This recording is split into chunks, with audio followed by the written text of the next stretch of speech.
gi spika mar od bura ma Nairobi Ken Ngondi okwayo oganda jo Islam ng'uono ewi video maluorore e mbui ka nyiso ka gima ochuno miyo moro ma ja Islam gi mos e yor kweko.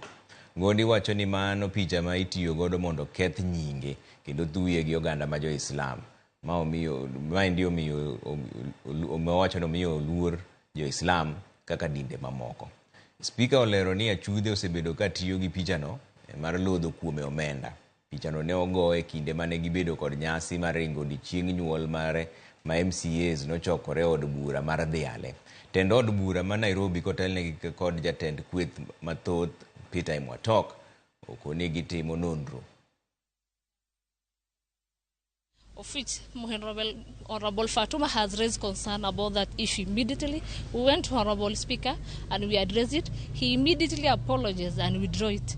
And we don't understand why this issue has to come on after 1 year, 8 months later.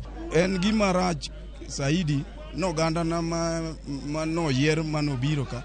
Ne paro ni ka jaluo ni an speaker. Tabiro konyo gi yor moloso pesa. Kata yor manyo pesa gi mahati. An onge ne okonywola ja mahati to yo manyalo konyo godo ng'ato mondo many pesa gi yor mahati be aonge godo. After failing to extort the speaker for more than 1 year and a half.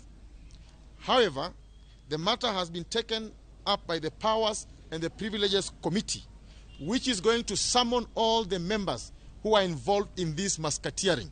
We are living in an environment right now that you can't even speak to the majority leader as a lady.